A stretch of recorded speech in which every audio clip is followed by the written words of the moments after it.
भारत और चाइना के बीच एक ऐसा डिस्प्यूट चल रहा है जिसमें चाइना की भारत के सामने गिड़गिड़ाने वाली हालत हो गई है। लेकिन अभी भी भारत की सरकार चाइना की बात नहीं मान रही है। एंड ऐसा मौका बार बार भी नहीं आता है जब चाइना जैसे देश को ब्लैकमेल किया जाए। इसलिए भारत की सरकार भी इस समय इस डिस्प्यूट को अपनी लेवरेज के लिए अच्छे से इस्तेमाल कर रही है। क्या ये पूरा मामला और इस डिस्प्यूट में चाइना क्यों बार बार भारत के सामने ये डिमांड रख रहा है, डेटा, फिगर्स और आंकड़े किसके पक्ष में हैं, और क्यों भारत ने 2 चाइनीज नेशनल्स को अरेस्ट करके उनके खिलाफ केस फाइल किया है, क्या ये दोनों अपडेट्स वन बाय वन हम दोनों डिटेल में डिस्कस करेंगे। इसलिए वीडियो को एंड तक देखिएगा। रेफरेंस के लिए आपकी स्क्रीन के ऊपर द टाइम्स ऑफ इंडिया के आर्टिकल का स्क्रीनशॉट है। दरअसल न्यूज निकल कर आ रही है ब्राजील से। पिछले साल जिस तरह से भारत ने G20 समिट को होस्ट किया था, सेम उसी तरह ब्राजील में इस साल का G20 समिट हुआ है। एंड इसी G20 समिट के लिए भारत, अमेरिका, चाइना और दुनिया के कई सारे देशों के प्रेसिडेंट और प्राइम मिनिस्टर्स समिट अटेंड करने के लिए ब्राजील आए थे। प्रधानमंत्री मोदी ने इन 20 में से 10 देशों के प्रेसिडेंट और प्राइम मिनिस्टर्स के साथ बायलैटरल मुलाकात की है। इनमें Italy, Brazil, Portugal, Australia, France, Indonesia, Britain, Argentina, Chile, South Africa शामिल थे। लेकिन इनमें चाइना का नाम सामने नहीं आया। पिछले एक हफ्ते से न्यूज निकल कर आ रही थी कि प्रधानमंत्री मोदी G20 की साइडलाइंस के ऊपर चाइनीज प्रेसिडेंट शी जिनपिंग के साथ मीटिंग करेंगे, लेकिन वैसा नहीं हुआ। प्रधानमंत्री मोदी ने जो बाइडेन के साथ भी काफी टाइम डिस्कशन की, लेकिन Turkish president Erdogan, Canadian prime minister Justin Trudeau और चाइना के प्रेसिडेंट शी जिनपिंग के साथ कोई भी मीटिंग नहीं हुई। और Russian president Vladimir Putin last time की तरह भारत की तरह ब्राजील के G20 समिट में भी नहीं आए थे। बात करते हैं मेन टॉपिक की। ब्राजील G20 समिट की साइडलाइंस के ऊपर प्रधानमंत्री मोदी और शी जिनपिंग के बीच कोई मीटिंग नहीं हुई, लेकिन भारत और चाइना के विदेश मंत्रियों ने आपस में जरूर एक मीटिंग की थी। और इसी मीटिंग में चाइनीज विदेश मंत्री वांग यी ने भारत के सामने डायरेक्ट फ्लाइट्स की शुरुआत करने की रिक्वेस्ट रखी। चाइना पिछले 2-2.5 साल से लगातार भारत को डायरेक्ट फ्लाइट स्टार्ट करने के लिए रिक्वेस्ट कर रहा है, लेकिन मोदी सरकार इस मसले के ऊपर चाइना को लगातार डिले करते जा रही है। जब भी हम प्लेन से किसी दूसरे देश में जाते हैं तो 2 तरह की फ्लाइट्स होती हैं। एक डायरेक्ट फ्लाइट जो सीधा उसी देश में जाती है जहाँ पर जाना होता है, और दूसरा होती है इनडायरेक्ट फ्लाइट। ये पहले एक देश में रुकती हैं और फिर वहाँ पर कुछ घंटे के लेओवर के बाद दूसरे देश में जाती हैं। फॉर एग्जाम्पल, भारत से अगर अमेरिका जाना होता है तो इनडायरेक्ट फ्लाइट भारत से यूरोप या मिडिल ईस्ट के किसी देश में वहाँ पर कुछ घंटे का हॉल्ट लेती है और फिर उसके बाद अमेरिका के लिए फ्लाई करती है। अब डायरेक्ट फ्लाइट्स काफी महंगी होती हैं, खासकर लॉन्ग रूट में, जबकि डायरेक्ट फ्लाइट्स जो दूसरे देश से होते हुए जाती हैं वो कंपैरेटिवली काफी सस्ती होती हैं। और डायरेक्ट फ्लाइट्स के जरिए एयरलाइन कंपनीज काफी रेवेन्यू जनरेट करती हैं। अब हुआ क्या कि आज से ठीक 4 साल पहले 2020 में, आपको याद होगा जब कोविड-19 चरम के ऊपर था, उस समय कई सारे देशों ने फ्लाइट्स के ऊपर रोक लगा दी थी। जिन भी देशों में कोविड-19 के ज्यादा केसेस आ रहे थे, सरकारें उनके साथ फ्लाइट कनेक्टिविटी के ऊपर काफी रिस्ट्रिक्शंस लगा रही थी।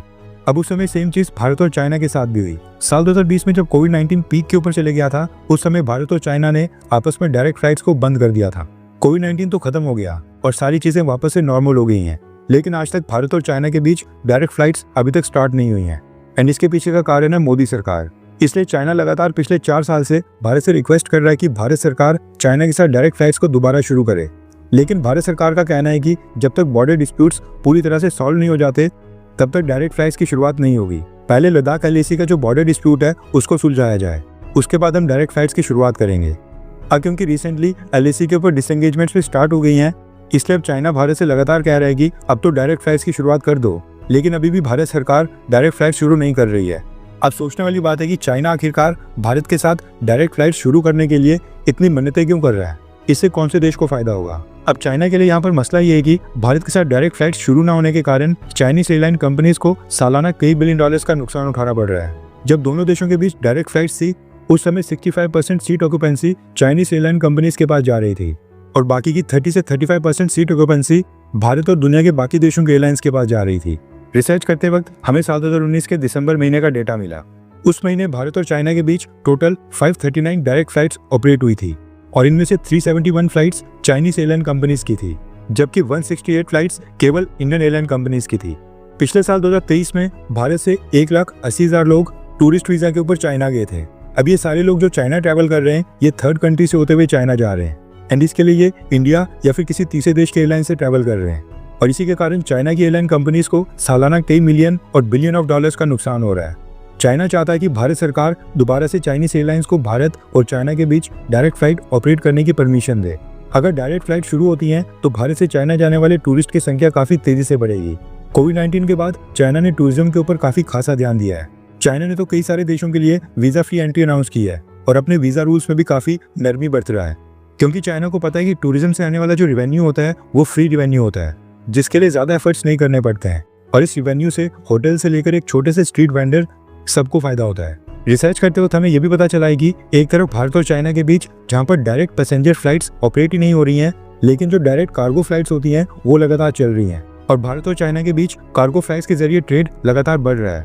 टोटल में हर साल जितनी कीमत का ग्लोबल ट्रेड होता है उसका 35% एयर कार्गो प्लेन से ट्रांसपोर्ट होता है।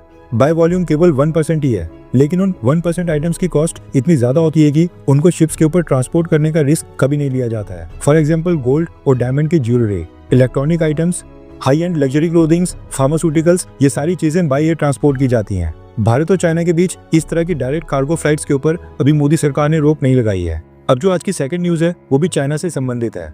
रेफरेंस के लिए आपकी स्क्रीन के ऊपर द इकोनॉमिक टाइम्स के आर्टिकल का स्क्रीनशॉट है। न्यूज निकल कर आ रही है कि पिछले कल एनफोर्समेंट डायरेक्टरेट ने 2 चाइनीज नेशनल्स को अरेस्ट करने की जानकारी दी है। इन दोनों को ईडी ने 13 नवंबर को तमिलनाडु में अरेस्ट किया था, और ये दोनों चाइनीज नागरिक बिजनेस पर्पज से भारत आए थे।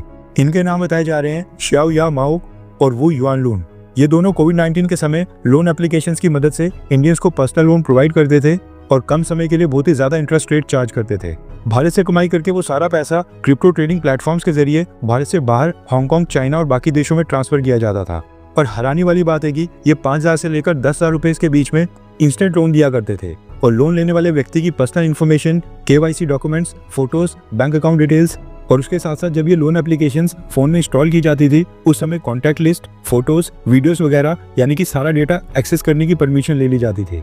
और जब लोन लेने वाले व्यक्ति से समय के ऊपर पेमेंट नहीं आती थी तो ये लोग कस्टमर्स को ब्लैकमेल करते थे।